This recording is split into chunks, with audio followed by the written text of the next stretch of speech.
on time. Okay. Yeah, no, when I'm ready whenever, so there's no rush. I've got about maybe 10 or so slides that I'll walk through, and hopefully we can have some good Q&A at the end. Think of it, hoping it's more of a facilitation of a conversation and just me talking. So, but yeah, we'll see how that goes. For sure, sounds good. I'll open us up with a brief update, and then I'll introduce you, Scott. So welcome everyone, to coming into another session of Tech Innovation a speaker series. So this speaker series is sponsored by the Tech Innovation Certificate Program out of engineering. Our goal is to really train more entrepreneurial engineers, not necessarily to create a company, but to use new technology to change the world for the better. The class is delivered with the Innovation Speaker Series at 490 and the design class capstone for 495 and 496. A bit of update is it's quite lighthearted but exciting. Is actually our group, the Carson, Tom, Sarah, Eric, and Dahlia's group are actually now in co-launch program. So they're actually taking their design to the next stage, hopefully, to look into can they make some sales and make some impact that way. They're also pitching at the TELUS Innovation Challenge out of Calgary next week. So way to go, and let us all wish them the best luck. And I think we can show what the Saskatchewan people can do in that place. I think that's quite exciting. So that's for the update portion. And then let's go back to our guest speaker. We were quite fortunate to have Scott Blacklock, but here he's a principal production at BHP, a proud alumni, graduated from USask engineering, and then went on to University of Victoria, did his MBA there, and is focusing on organization leadership and culture. He's definitely a wealth of knowledge in project management. So Scott today will talk about how they're managing projects at BHP. He'll give you some tips and professional strategies, and he'll also talk about how to manage remote working as well. So without further ado, the floor is yours, Scott. I'll just stop sharing now. You can sharing as you wish. Perfect. Thank you. Let me know when you can see that. Please and thanks. Yeah, that's good. Yeah. Okay, perfect. So I'm just readjusting. I had a couple of screens in the go here, so if anyone has their cameras on, I can see who's doing what. But so far it's just me. So yeah, thank you for the introduction. Tate had asked if I could come and talk about project management and remote working, and I'll be honest at first, I said, well, that sounds good. Shouldn't be too difficult. And then I kind of got into it and realized that it's been a little bit more challenging than I anticipated. So I'm going to walk through some slides tonight. I noticed that you're all on mute, so that's fantastic. Appreciate that. But please just don't even bother raising your hand. Just speak up if you have a question. These conversations go much better when it's interactive. So a little short agenda. So I just to obviously tell a little bit about myself. And I think that's important for a few reasons. One of them being, I'm going to walk you through some project management stuff. I'm not going to blow your hair back with any new concepts or anything like that, but how project management generally works and what's changed. I'm going to kind of focus on obviously on the last year and how things have had to adapt. But more a bit about myself so that you can take my opinions for what they're worth. You can either throw them out the window or you can take the portions that you believe are credible. So I always find that's important when you're generating your own set of opinions and judging them on facts and those of others, that you have a chance to understand who the individual is and the basis for what they're making, what they're saying. So talk about life before the pandemic. Again, I'm not going to say anything that's necessarily new, but just kind of set the stage for how I've seen things change in my working environment. And that doesn't mean that your folks or your partners or friends or potentially colleagues may have seen something completely different, but it'll just be one view and one set of opinions on how things have worked before the pandemic, during the pandemic, that we sit here right now, and then kind of where I think things will go after the pandemic. Questions is the last bullet point, but please jump in during the conversation. So yes, as Tate mentioned, I do work for BHP, but that's obviously not a fancy legal disclaimer, but these are just my opinions. So like I said, take them for what they're worth. Don't get upset at BHP if there's something that you don't necessarily agree with. So a little bit about myself. If you can hear some noise in the background, it's just my kids. So apologies. I was at the office, but we had a water main break, so I came home to work here for the day. So I was born in Ottawa and grew up in Prince Albert. If you can connect the dots on that, I'd be amazed. My dad was a pilot with the RCMP, so we bounced around the country a little bit, but for the most part, I moved to Prince Albert as quite young, and that's where I grew up. So it's probably one strike against me for those of you that aren't from the north, but nonetheless, that's home for me. After high school, I came to school at the University of Saskatchewan, as Tate mentioned, and went into geological engineering. Graduated in 2007.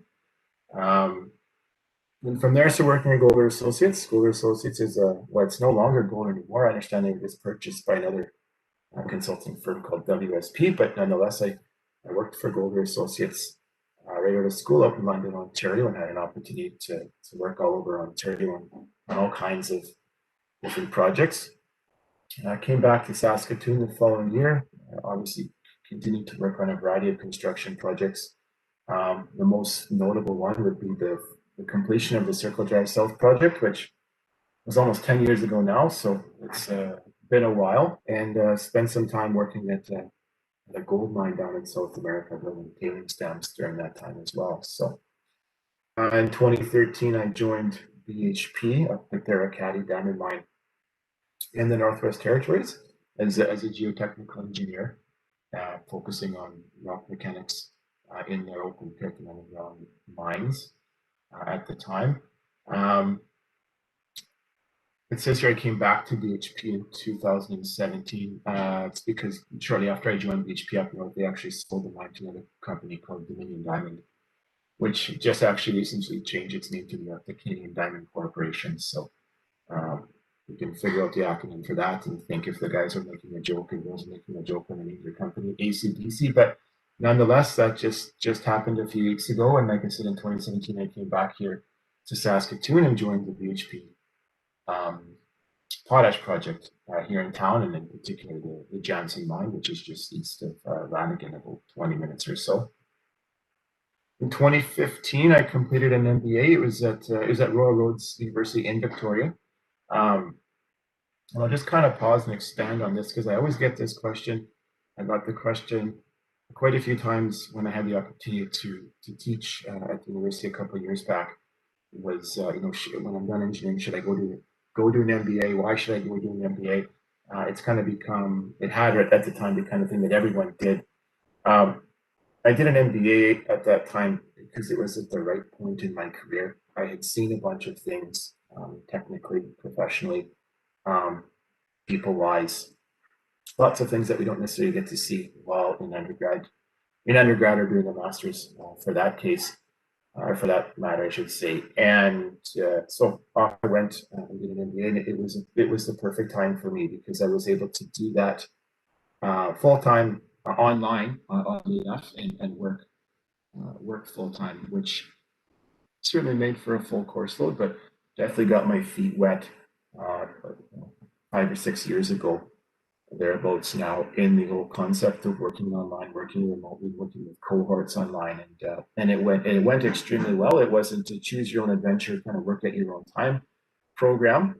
It was like regular classes at regular times with regular deliverables. So it worked out well, and it worked out well for me. And I was kind of at the right point where I could actually use the stuff that I was learning on the ground during my job. So nothing but positives to say for me doing my MBA. As Tate mentioned, I was a session lecturer for a year and a half at the university. So as courses change, I understand a little bit, but taught GE 431 a couple times and taught the GE 121 class as well. So really enjoyed both of those opportunities. Completely unrelated, I joined the Navy Reserves in 2004, and then I got out in about 2011 as a naval warfare officer. So I spent my summers in university and a few summers after university in Victoria and Halifax, learning how to drive ships and all that fun stuff. So, and then I, oddly enough, rejoined actually pretty much a year ago now, as a public affairs officer. So always kind of had the itch to wear the uniform, but all that aside, it's been an extremely valuable professional development opportunity to do things outside of my regular day job. So, and to wrap things up, pretty busy one. We've got 3 young girls, 6, 4, and 2. So a bit of a lengthy intro, no doubt, but just wanted to give you kind of a lay of the land of who I am and what I've been up to for the last 10 years or however long it's been, 15, close to it now. So the icons on the side aren't meant to be just a random spattering of things.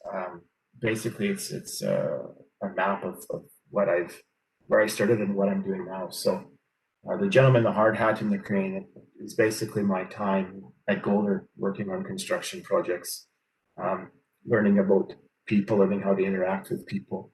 And I say that modestly because construction sites and mining operations can bring out the best and the worst in the people that work at them. Went from Golder, like I said, to mining, and then when I transferred came back to BHP, working on the project, I was actually responsible for the operating cost, which is intended to represent the bag of money. So something completely new and completely different to me. And I spent the last year and a half now working specifically on acquiring a port for the potential, how the potential BHP mine and where we would ship our product through onto ships and overseas. So the engineering background has definitely given me a really good overview of learning and understanding and problem solving to tackle a wide variety of things, as you can see up on the screen here. So as I mentioned, I'm not necessarily going to tell you anything you haven't seen before or heard of or potentially thought about, but I want to just give you, like I said, a view from my perspective on things, what's changed, what we think has changed, but actually hasn't changed. So pardon me.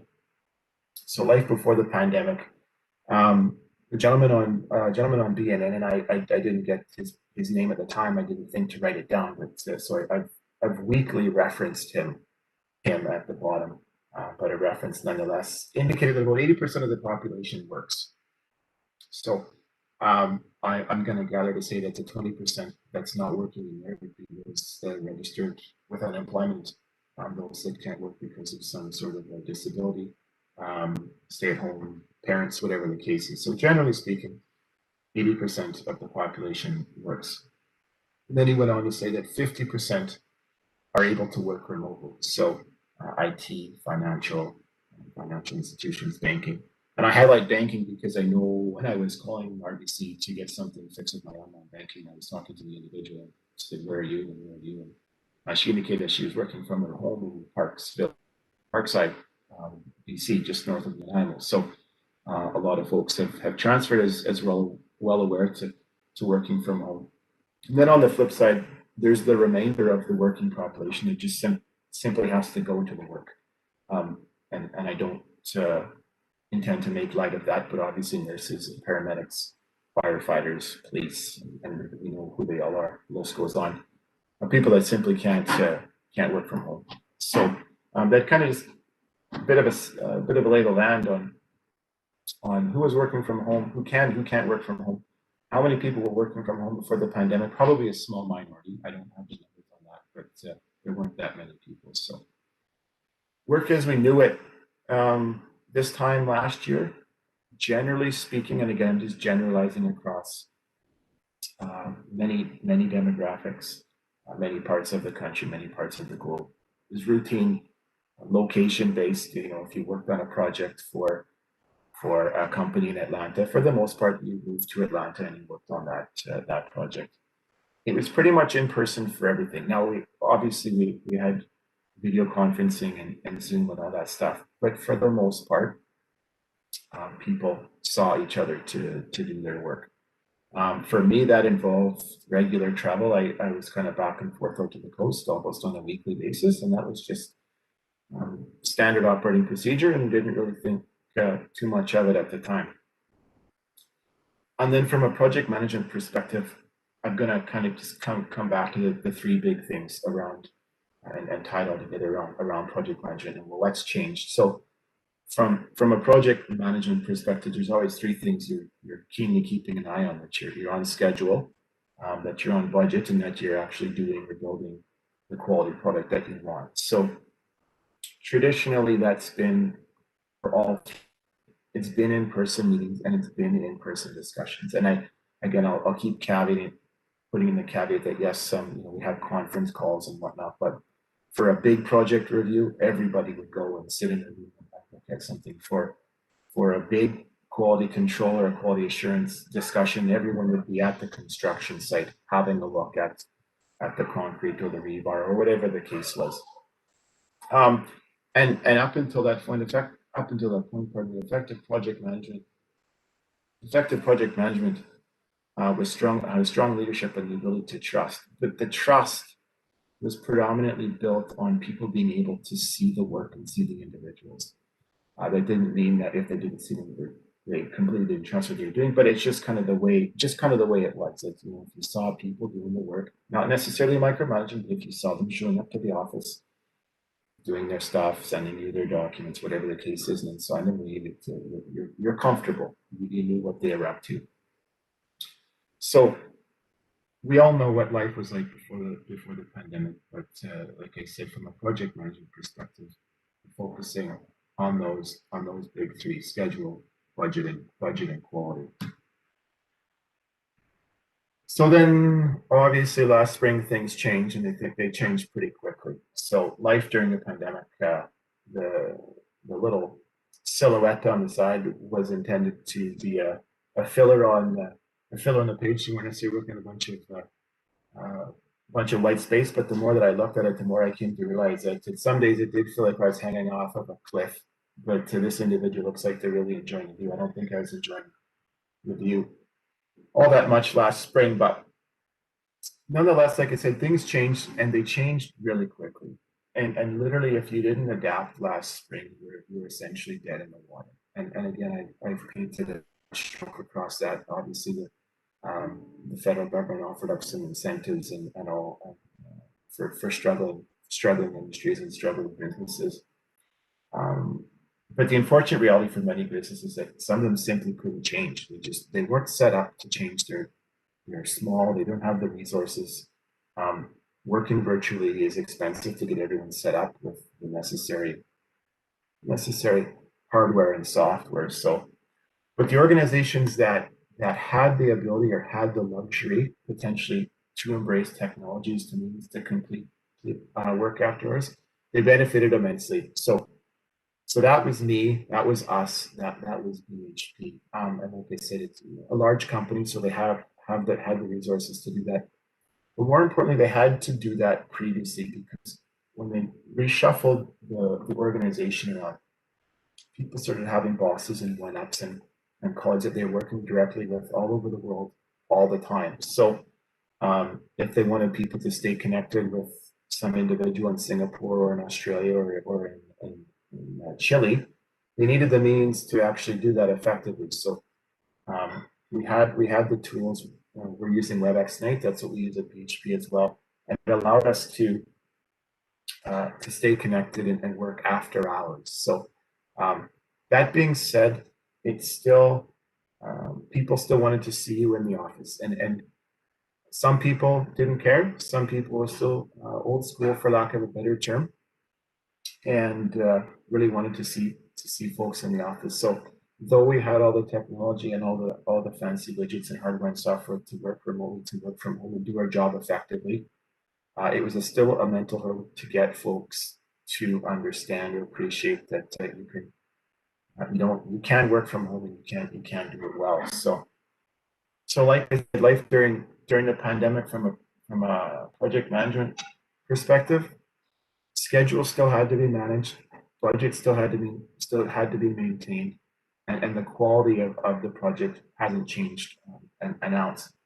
But what changed was the way that we were interacting. So and again, I'm not necessarily saying things that you haven't seen or haven't done, but it was the speed at which we had to adapt, and we basically didn't have much chance to make up excuses for these big three. So the basic project management principles haven't necessarily changed. But what I will get into here in the next slide is some of the qualitative portions of project management that needed to change.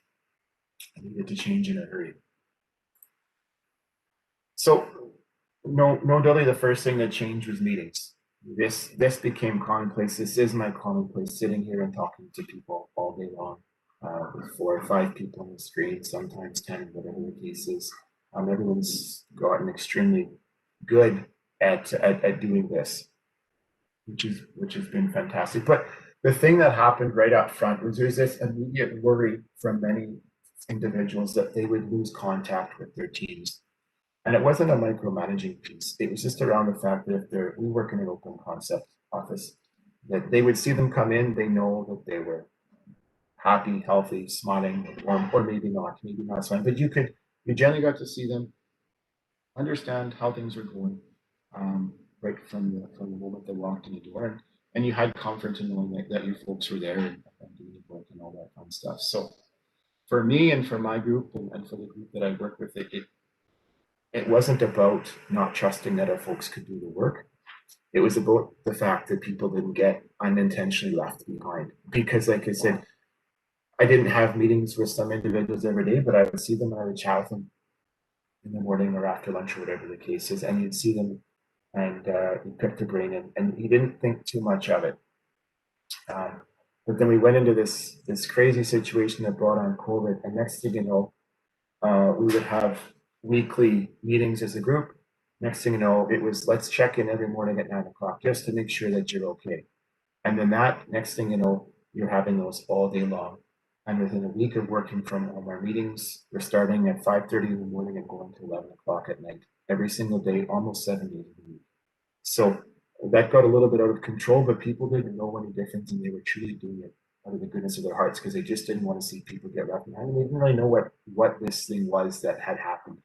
I had set up my workstation and my coffee table at home because I figured we'd be back in the office in a couple of weeks. But obviously, a year later, here we still sit. So, but the other thing that actually popped out of this is that, like I said, leadership's had to evolve, but you really got to see the stars in the crowd, the people that really knew how to empower their people, the folks that really knew how to set crystal clear expectations when it came to project management or whatever piece it was of work that they were working on. So I've always been a big believer that leaders are born and not made. It's just that sometimes you have to take someone out of their shell and make them really good leader.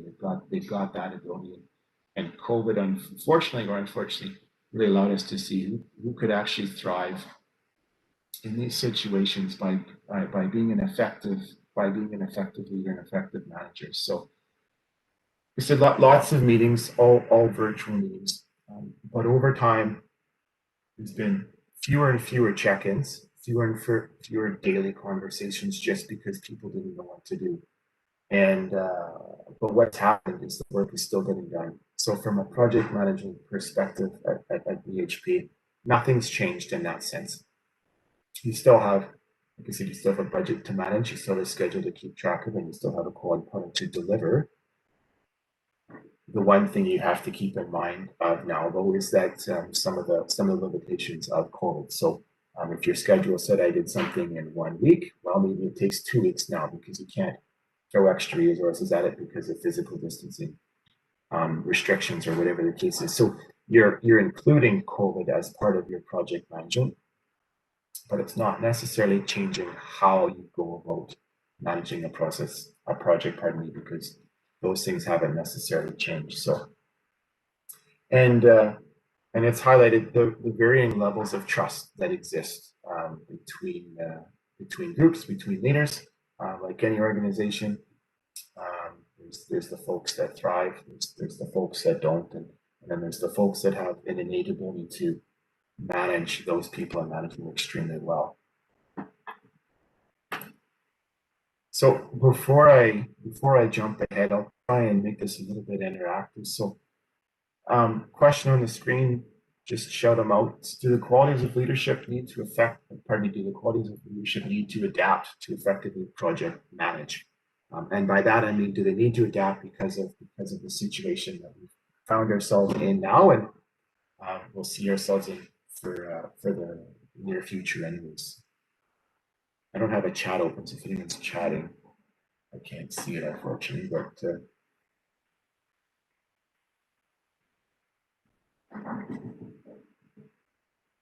I won't sit in silence forever. So if you're comfortable with silence, you can just wait me out. I don't think they need to adapt, just more as maybe the strategies need to change into what works and what doesn't. But I think the qualities themselves persist through. Yeah, that's a really good point. It is, and I guess just to build on that, I think one of the challenges that people face is that because it's different, because things are different than the way that they were before, that means that everything else needs to change too. I don't necessarily agree with that. I think people just need to take a step back and actually take a good hard look and say, well, you know what, things haven't really changed from a work perspective. There's a bunch of other challenges around physically seeing people and whatnot, but the work itself hasn't changed, and I don't anticipate that the work itself will change. So, could anyone else before I jump ahead? Okay. So, sorry, I'm not in the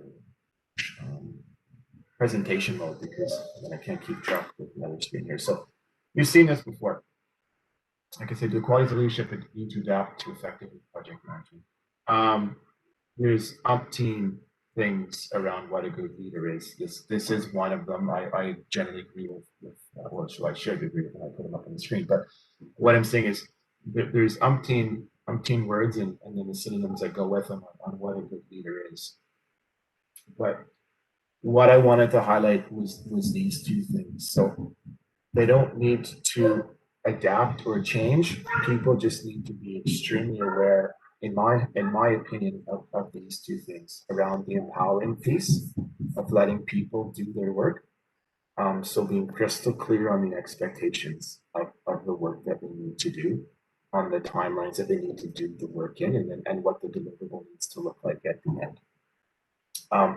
And they need to be empathetic. This one is a little bit trickier right now because early on in last year, I mean, everyone was scared of everyone and going anywhere. Opinions aside, that's obviously changed a little bit over time, and I'm not here to give my opinions on what's working and what's not. But it's just about being empathetic and appreciative to the folks that have their opinions on COVID, maybe scared to go to an office, scared to go to a place, just understanding that that's who they are and working within their means. And that does involve the folks that have childcare situations, elderly parents to look after, whatever the personal situation is that they may not have presented to themselves at this time last year. So when it comes to project management and really project management is about effectively managing people and effectively setting expectations, and then all the subject or the objective stuff leads in underneath of that around schedules and Gantt charts and all the fancy stuff. But doubling down, ensuring that you're empowering your people to do the work, building up that level of trust, and letting them go about their jobs. And then the last piece is just being empathetic to their situations and understanding that just because you don't see them, just because they're a little light on their chat for us, just because they're light on their internal chat thing isn't green at 10 o'clock in the morning, doesn't mean that they're sleeping in. It means that they may have been up working late last night because they had something on the go in the morning that they couldn't get out of. So I said is to double back to my original message for you folks is that I don't think the work has changed. How we're going about managing the people has a little bit. So COVID shouldn't become an excuse to completely flip the apple cart upside down when it comes to things that we've traditionally done around project management, whether it's schedule, cost, quality, whatever the case is. So last slide, life after pandemic. So just my thoughts. I don't believe that life is going to return to the way we knew it, and that's not necessarily meant to be a scary thing or a bad thing. After 9/11, airline travel never went back to the way that it used to be. After the automobile was invented, transportation never went back to where it previously was either. I'm not saying that we're going to be locked up in our homes forever. I'm just saying that people have found another way to work efficiently. For myself and a lot of my colleagues with young kids, it's almost been a blessing because you're saving a commute to drop kids off here, there, and everywhere. We can get up, get the kids out the door, return home pretty quickly.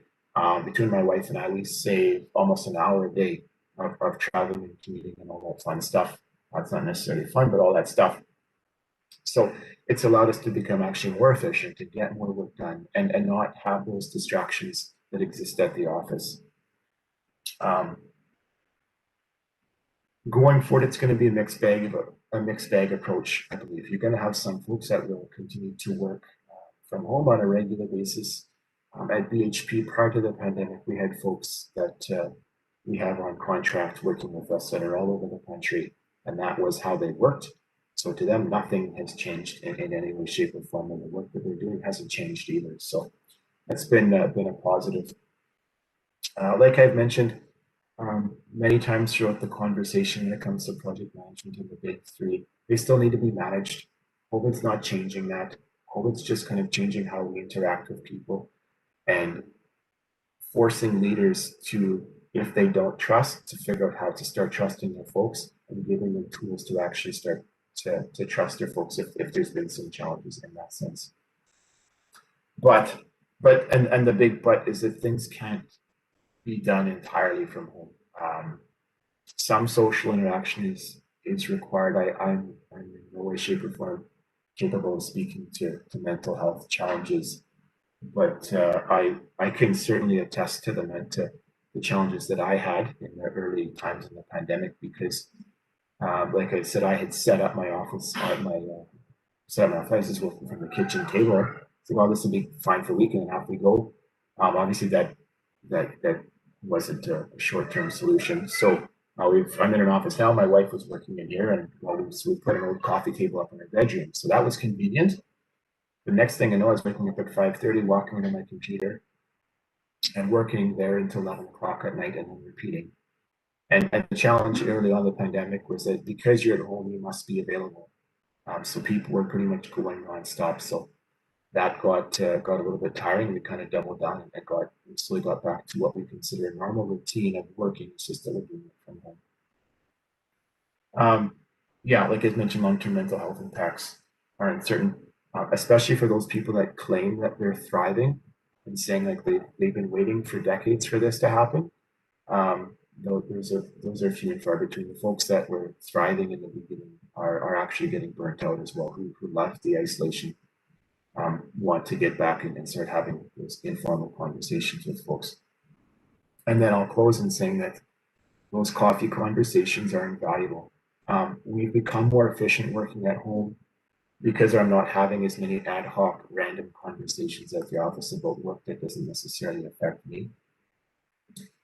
But on the flip side, there's a bit of a balance too, because you build up a level of trust, respect, and you pick your other words to fill in the gaps with some colleagues. So you end up having a technical network of people that you can lean on in challenging times when you need some advice, when you're not too sure what to do with some piece of the project or some form of the work that you're doing. So it's going to have to be a balancing. To be honest, staring at people on the computer screen for 10 hours a day gets to be a little bit old as well. So so that's my quick and dirty, well, half an hour or so spiel on project management and how we've been doing things in the pandemic. I'll summarize in saying that yes, we do work from home, we do work remotely a fair bit now, but from a project management perspective, the work still needs to get done. Schedule still needs to get managed. The budget needs to be maintained, and we need to build whatever it is that we're building the way we intended on building it. Yes, we do factor in some COVID-related requirements. Some of that is driven on the price of materials because lumber has gone through the roof, whatever the case is.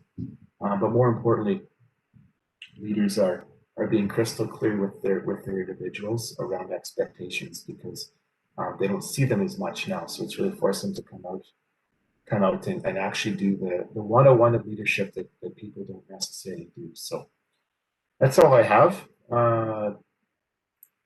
Fancy dancy last slide, questions and discussions, and please pick my brain. Happy to offer up any thoughts, advice, questions, debates, all that fun stuff. I just wanted to say hello to Scott. He was my teacher Hey! for PE 431. I didn't see you there. Yeah, I do. And yeah, I just wanted to say, don't have any questions or anything like that. I just, geez, you're breaking my actually, a lot of this I knew your whole background, so it wasn't really new information, but I enjoyed it nonetheless. No, I appreciate that, and you're breaking my number one rule, which you're supposed to have a question. So it's all good. It's all good. Nice to hear you, anyways. Hello, here is Juan David. Hi, Juan. Thanks for your presentation. I just read this week that the company you work at has business in my country, in La Guajira. Maybe you've heard about it, in Colombia. And as you said, that you had worked previously in South America. I just wanted to ask you, how was that experience to work in South America with developing countries? And how was, the different cultures, all that stuff? Oh, I appreciate that question. I haven't been asked that question ever. So that's awesome. So Colombia, so BHP doesn't have, so they have a joint venture in Colombia. BHP doesn't operate it. I forget who is the operating partner, but BHP does have a JV. I forget what it's called. But it's a cooperation, I do believe. So and I can't really say much more about it than that, other than that I know that there's a JV there. So with regards to your question about working down there, so I worked in Suriname. For those that don't know, it's just east of Brazil. There's three smaller countries just east of Brazil. There's Guyana, Suriname, and French Guiana. So I worked for Gold at the time. I Am Gold, Canadian gold mining company, had a mine down there. I was building tailings dams. To answer your question, I really enjoyed it. I was working 4 weeks on, 4 weeks off. So definitely got my life split in half in that sense. The one regret I have is that I wasn't able to learn the language down there as well as I would have liked. It was a bit of a combination between Dutch and some of the native languages, but I enjoyed it. It was interesting to be quite honest. For me, around holidays was a big one. So in Canada, North America, Western countries, I guess. When you take a vacation, you go on vacation for the week. So you take your 5 days. It turns out to be 7 days. You do it on long weekend, maybe about 8 days, and that's that. some of these folks, they would travel for 2 or 3 days to get to the mine. They traveled on their own time. And then they would do their rotations and then head back. But we would be there. So in mid rotation, they would say they're going on vacation. So they would have to take, they'd only take off 1 day, but they end up having to take 7 days off to have 1 day of vacation, which I never quite understood. Like their idea of a vacation was traveling home for 3 days, having the 1 day off, not traveling back for 3 days, and then going home. So I thought that was interesting. It might have been just a specific thing with the one tribe down there, but to me, I couldn't quite get my head wrapped around that. But I guess it's a bit of an interesting point that I thought has always resonated with me. The other piece there, and an interesting one too, is it's all the food at the mine came from Canada. Rice is quite cheap, as folks would know. The individuals down there were generally quite petite, and after 4 or 5 years of eating massive amounts of white rice every single day, they had all pretty much put on 50 to 100 pounds. So you looked at pictures of the crew when they first joined, and then you looked at the pictures after. It was a significant difference. So, but yeah, I really enjoyed my time down there. It was a blast. I met some really great people. I was young. I was single. I didn't have a care in the world at the time. So, hot and humid, 45 with 99% humidity, and lots of road hockey. So it was a good time. I enjoyed it.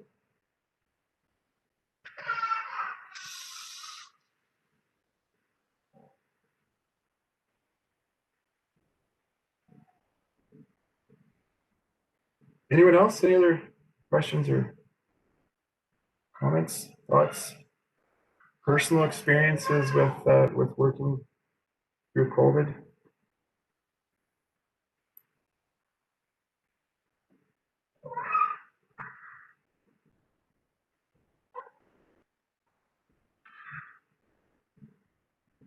Okay. I also want to remind folks, if you are not comfortable speaking up, and the folks on the streams, you can text in the chat box, and I'm happy to relay the question to Scott as well. Yeah, absolutely, and feel free just to flip Tate an email as well if you have questions too, so I understand it or empathize with speaking up in some of these forums. So if you do have a question or something you're curious about, by all means reach out. Happy to chat or answer it as best I can. So yeah, Scott, I actually do have a question for you. Here is one thing is I think quite applicable to many of our participants today is many of them are in the graduation year as they're finishing up their capstone. They'll step into the real world of working, and I think there's a lot of myth about what engineers do, right? So we train them very heavily on the math and the technical content, but I think traditionally majority of them become more project managed based, actually type of engineer. So would you like to provide a little comment of what that look like, how that transition look like, and do you have any advice for our students in terms of their career planning and life afterward? yeah, no, that's a really good question, and I know in the classes that I taught, I was pretty consistent and pretty adamant with my message around that technical piece. Folks leave university, myself too, to a certain extent, saying, I learned this, therefore and it's this technical thing. It's some form of calculus that is abstract and I will never use this again. And this is crazy. My advice right now is to understand that you've been in school, so 4 or 5 or 6 years, whatever your personal situation is. If you in any way, shape, or form think that you're going to know everything after 40 years, you're sadly mistaken. My dad was a pilot. And he said a private pilot's license was a ticket to learn how to fly. So my comment is you'll have an engineering degree, and this gives you a degree to continue to learn. The learning never stops. The more I learn, the more I do, and I've been at it for 14, 15 years now. I feel like I'm becoming dumber by the day because I know, it seems like I know less and less and less. So, but I guess that's a good point, a good thing to recognize that I know what I don't know. So coming university, be open. Sorry about that. If you can hear the screaming in the background. I lost my train of thought, apologies. Be open and don't be hung up on the fact that you did or didn't learn something in university. To that end, to the comment on project, on what people do, engineers literally do everything. You've been given a fascinating tool to learn how to solve problems, and that's not technical problems, math problems, or some other fancy problem that involves numbers and physics. It just gives you an innate ability to actually go and figure out how to do something when you don't know what to do, whether it's in finances, whether it's in economics, whether it's in people, HR, labor relations, which has nothing to do with engineering, but you get involved in all of that stuff in some way, shape, or form throughout your career. So it gives you a real knack to sit down, grab a book, get on the internet, start reading, start learning, and start understanding why something is the way that it is, and what the solution potentially could be. Excuse me. So, like I said, it's a ticket to start to learn. Be open. You're not just pigeonholed into doing numbers and doing math. You can go and do anything. If you start looking at some of the different business leaders and folks around the country and around the world, many of them started off in an engineering degree. The commanding officer of the Navy Reserve Unit here in Saskatoon started off as an engineer, but got into logistics management, and now he's a CEO of a military unit. A colleague of mine did an engineering degree, never worked a day in engineering, got into the financial industry, and then now he's in marketing intelligence for BHP, based in Brisbane, and the list goes on and on and on. So don't get hung up on working for the city is fine, but like you go work for the city as a project manager, or you go work as a consultant at a consulting firm doing technical design. You go and work on government doing policy. The doors are completely wide open. So and it's only going to open up more and more and more, because I found that folks are kind of leaning more and more on engineers, not because they have a fancy iron ring or anything like that. They're leaning on them because they have this fantastic ability to go and solve a problem without needing a bunch of help. So, which as a leader and as a manager is fantastic, because the last thing you want to do is micromanage someone through a situation. What you want is someone who has that ability to go and figure things out on their own. And that's what engineering teaches folks. So you're not set on the traditional industries like I just mentioned. You can pretty much go and tackle anything. So I'm a bit of a talker, no doubt. It's one of my downfalls, but don't be constrained in anything that you want to do or are interested in as well. So. Yeah, thanks, Scott. That's a really good point. I think it really helps to know that your disciplinary training in university is really a first step. And if you're interested in something that's beyond your own disciplinary, you didn't make a mistake in choosing that in your second year. What that means is you had a good foundation. It allows you to continue learning. I really like your quote. I'll quote you on that. And I think you mentioned this. I think like B431 before, and I mentioned it to many of our students. It's your real ability in problem solving, like even ability to set the clear objective, and then the expectations of how to actually fulfill objective. How do you measure that? Skills can be used in any places, like you said, even in public policy.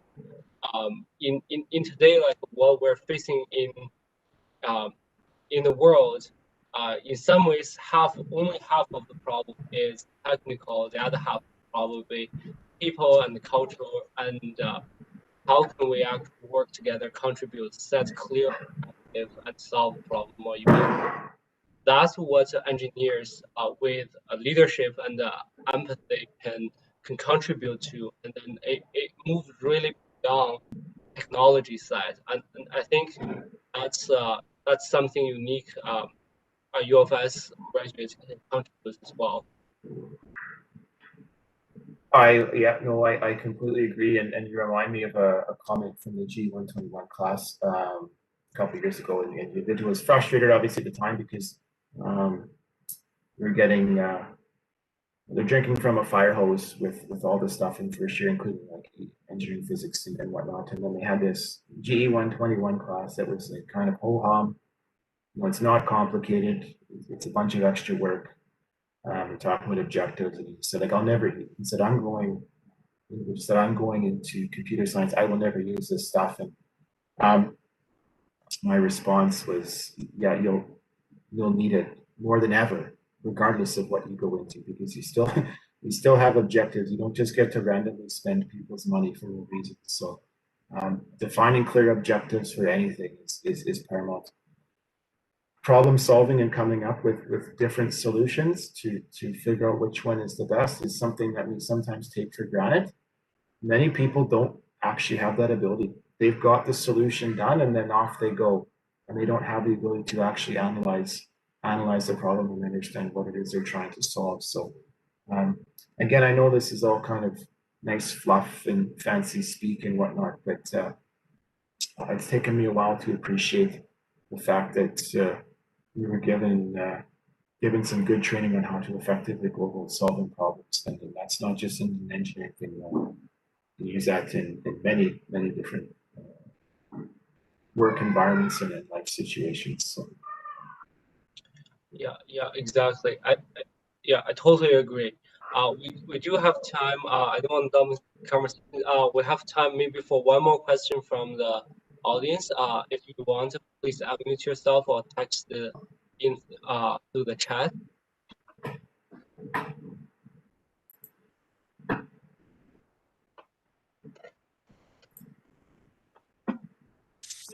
Scott, you got any post-COVID predictions or estimates what happens next? Not, again, you kind of touched on it's not going to be the same world that we're living in, but I always in the business world, I think there'll be a hurdle in leadership's policies and expectations, even in return to work, that so quickly we moved to working from home and doing it efficiently and effectively.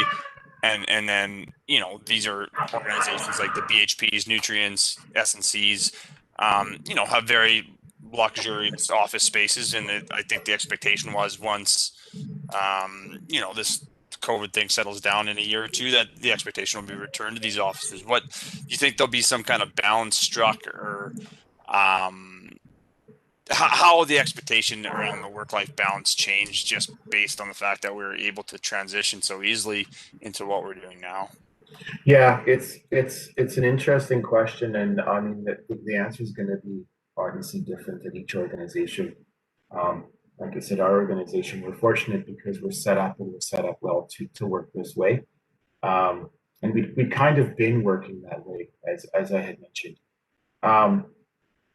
I think it's going to be a bit of a balancing act. So I know at our organization, right when COVID hit, I mean, everyone shut down. BHP didn't shut down.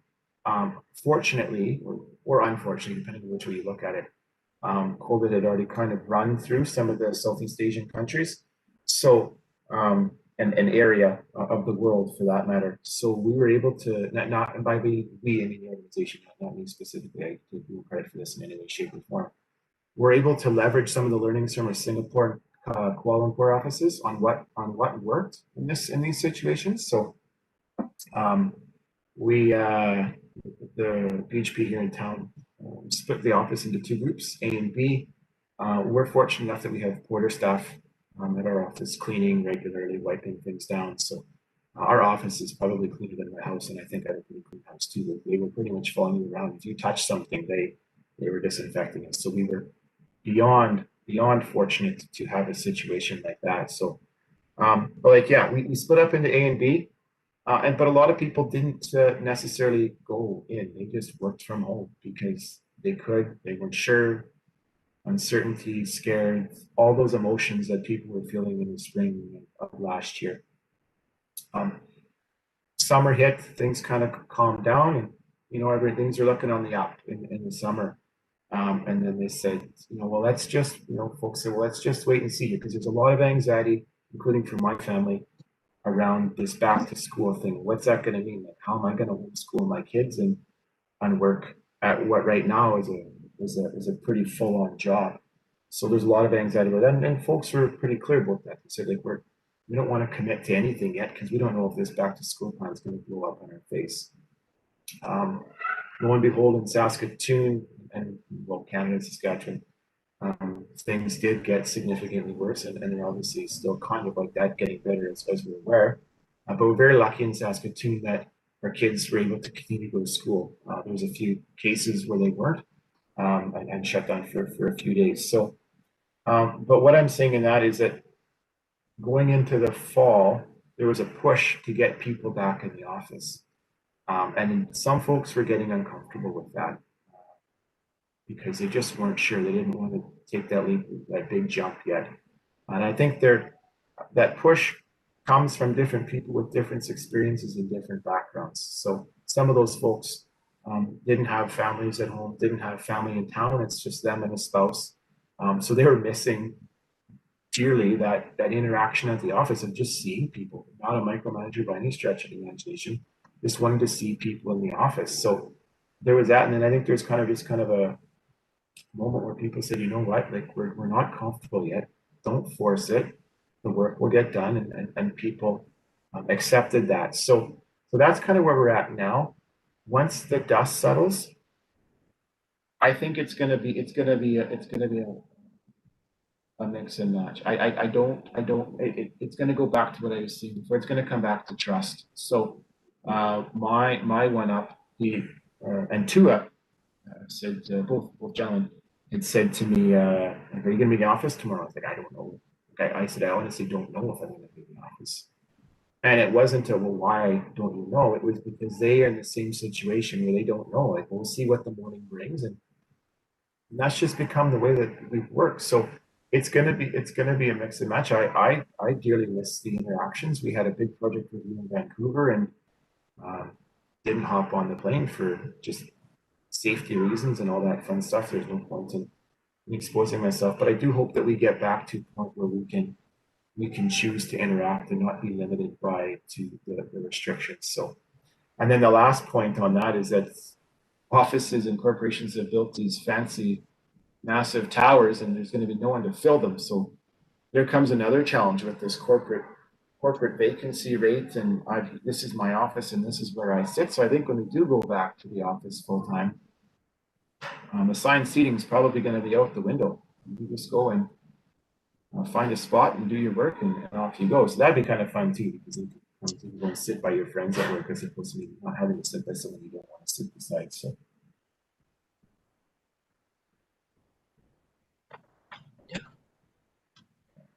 Yeah, sounds good.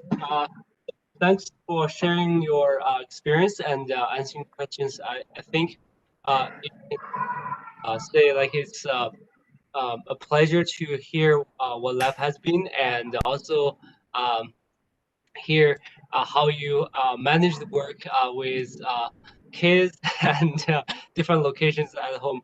I think we're all looking forward to the when we can go back to live without worrying of worries. Even if it might be a new norm, I think we're nothing but being able to adapt well. Really thank you to be able to come. We won't be able to shake hands or do anything else, but this is a token of appreciation for now. I really hope we get to see you in person soon. I think there's still a lot of dimension that, like you said, chat is quite valuable. And thank you everyone for tuning in. We'll have a session next week because it's reading week. So I'll see you the week after. Yeah.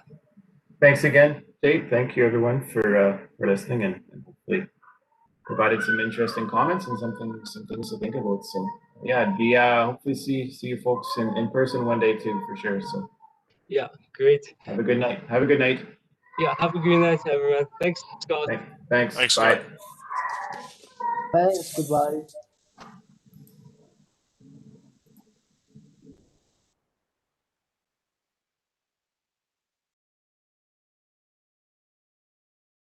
We have another meeting, right? Yeah, we do.